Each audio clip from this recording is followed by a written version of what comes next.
Yeah, girl. That's right. Bring it on. Bam. How's everybody doing today? Good. So today's story time is called Bring It On. A few years ago, I was in a movie called Bring It On. It's my story time for today. The funny part is there's like 8 Bring It Ons. I was in the 3rd one. Bring It On, All or Nothing. The one with Hayden Panettiere and Beyonce's sister. Bring it on. You guys, at the end of this video, I'm gonna tell you some cool stuff if you're interested. Well, at least for me, it's cool because it's been a long time since I was able to do this. So back in the day, I came out to Los Angeles because I came here to take on some side dance jobs when I was signed back in the day to Lou because I was bored as shit and you know me, everyone says ADHD or ADD, whatever. I think I'm just a hyper son of a bitch. And I came out here to try to get more work and more jobs and more shit. Look, new bed. Do you like it? It's velvet. I'm kidding. I don't know if it's velvet. It's yeah, something like that. Anyway, it's cool, right? It's my favorite color. Blue. Blue. Oh, check this shit out. Look. I put a little apple juice in here. Or is it whiskey? I went home for Christmas and we do this whole thing where my mom buys all these gag gifts and stuff like that, and the whole family, there's like 27 of us. We all play this game. We pass around and you get to keep the present, or you don't keep it, or you take somebody else's. And so I saw this and I was like, well shit, I need this because eventually I want to make a video.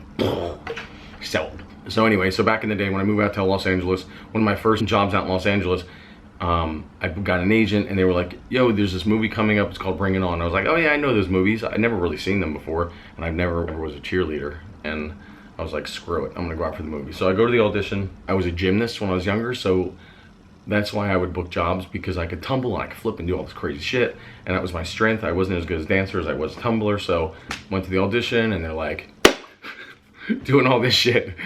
I'm off to the side with people that looked like they knew what they were doing. I was like, you know, can you teach me a little bit of that? And so they were kind of showing me some stuff, but we learned the choreography. It was very cheerleader. I thought, okay, I didn't do that bad. Yeah, wasn't that bad.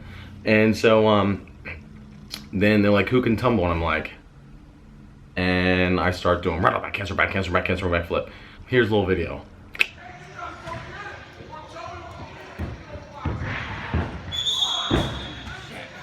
Yeah, so stuff like that. I ended up getting a call from agent. They said, you're booked. And I was like, what? I also read for one of the lead roles, but back then acting was a no-go because I was just too insecure and too self-conscious of reading in front of people. I always had a problem, you know, reading or whatever in front of people when I was little. I always got nervous and I would stutter, and it was a whole situation. So yeah, so I booked the movie and I was a dancer in the movie. So we start rehearsing in Hollywood. I didn't really know anybody yet, and so I booked the movie, which was freaking amazing. We start training. We were in rehearsal for I want to say 3 weeks to like, I don't know, a month, maybe 3 weeks to a month. I swear there's apple juice in here. I usually don't drink apple juice, but I bought some the other day. So anyway, so I auditioned and they had 2 teams. They had the Pacific Vista and then they had the Crenshaw Heights. I got picked for the Pacific Vista. It was like the Crenshaw Heights School and the Pacific Vista. And it was cool. The movie, like we read, a lot of us, we got the script, and we got to read the script and, you know, find out what the movie was about before we got involved in this whole situation. It was cool. I didn't have any speaking lines. It was all dancing, and I was on the Pacific Vista team. If you look, I'll show you a little picture. What the hell is up with that hair? Why didn't I have any friends at the time that said, yo, Sean, this haircut kind of sucks.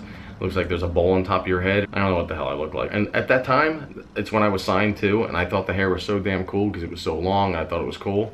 I look at it now and I was like, what the hell? Why didn't anybody tell me? We start rehearsing. We were rehearsing at a church in Hollywood, a Methodist church on the corner of like Franklin and Highland. It was cool. Literally in the church we're rehearsing. So we're going through the rehearsal process. We had to do standing back tucks, back handsprings, toe touches, all this stuff. I've never been a cheerleader, but I had to learn fast. I always tell everybody, if you get an opportunity, even if you can't do it, you go home, you figure it out. And thank God, thank you Lord, it usually works out. Sometimes it doesn't. I look like shit compared to everybody else, but I'm still doing it, right? I got to know a lot of great people, and people that are still my friends to this day from working on that film, which was awesome. Okay, so we're rehearsing and all this other stuff. So I walk up to the choreographer. His name was Eric Little, and I was like, hey, listen, you know, I'm also a singer. Do they need any music for the film? And he's like, you sing? And I was like, yeah. And I said, can I play some music or whatever? I'm this person, I do this on jobs. I said, who's the musical director and the one putting the music in the film? I said, is there any way I could talk to him or whatever? And they said, yeah, no problem. So I contacted my producer right away. At the time I was working with this guy in Hollywood. And I said, hey, we need to write a song. I said, I want to write a song called Bring It On, typical. And I had another song called Everybody Groove. And I was like, you know, I think I have a good chance of getting it in the film because I'm not a well-known artist at all. It would be cheaper for them to put in the film, and plus it would get my music some exposure. At the time I still was signed with Lou, but I pretty much did everything myself. I come up with this song, I was like, okay, if I write this song, Bring It On, I'll make it really, really simple. It could be for the opening dance scene that we're doing that they don't know what the music is for yet, and I'll try to sell it for that scene.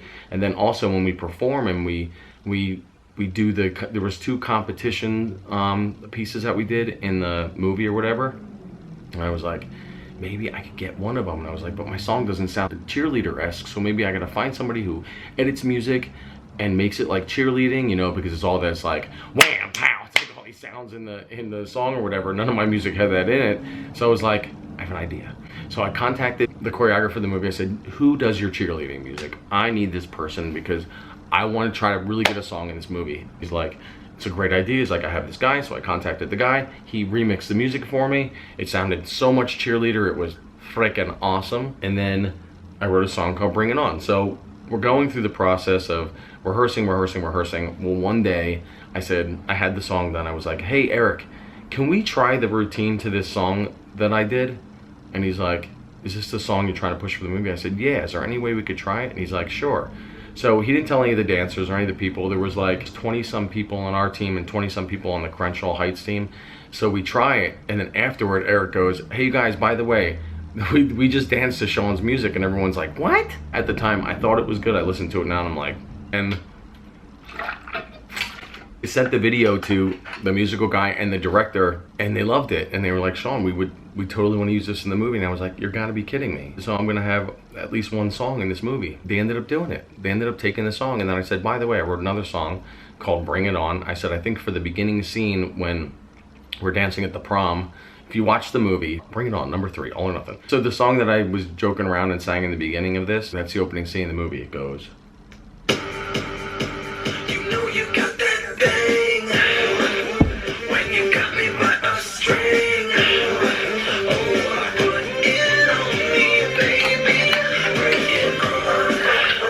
they heard it, they loved it, and I was like, this is freaking great. They want both songs. I was like, this is crazy. I called the record company. I was like, you know the movie I'm dancing in? I said, I got 2 songs that I submitted to them, and they want to put them in the movie. At the time, the record company didn't give a shit at all, but I was so excited. And so we shot the movie for about, maybe we shot the movie for a month. We rehearsed for a month, and I think shot for a month.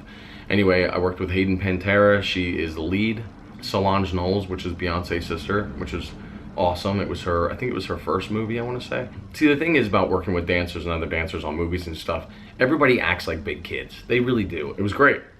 There was a few instances where a few of us didn't get along with Miss Hayden Pantera. Anyway, before I tell you what I want to tell you, here's some clips of the movie. Bam, here we go. Opening scene.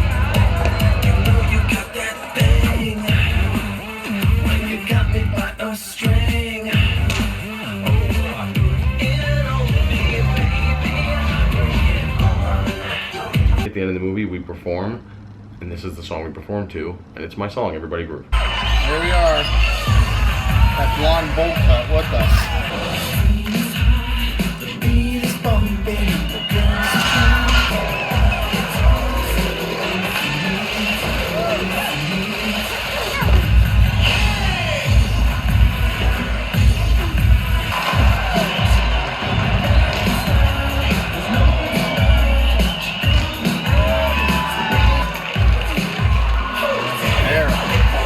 Yeah, it's cool. To me, I look a lot different. I'm a bit younger. A few years, I'm kidding. So the whole point of me wanting to do this video is I just put these songs on iTunes. I had so many people hit me up throughout the years and said, yo, Sean, I I know you're the artist on this song, and where can I find this song? And I would always have to email them and say, it's not available, but I can just send you the song. So for years, I would just, when people would hit me up when they wanted, I would just send it to them. I would be like, here you go. These past years, I was like, shit, I should put this shit on iTunes. So I did. I listen to them now and I'm like, they sound outdated because they were back in the day. And to me, they're a bit cheesy, but at the time I was so proud of them because I wrote them. You know, I couldn't believe that I threw together songs so fast to put in a movie. I was like, this is crazy. Who the F am I, you know? So yeah, you'll have to check out the songs. So my director, DG, did the cover for me. And so when you go on my iTunes, this is what the cover looks like. Bring it on. Yeah, if you like him, go on iTunes, go down below, click on the link, bing! Get yourself some Bring It On music. That's my story time. Was it boring? I felt like it wasn't a very good story time. Good to see you guys. Thanks for watching. A string. I took my shoelace out, so I had a string. On that note, it goes like this. You know you got that thing when you got me by a string. Ooh, put it on me, YouTube. Bring it on.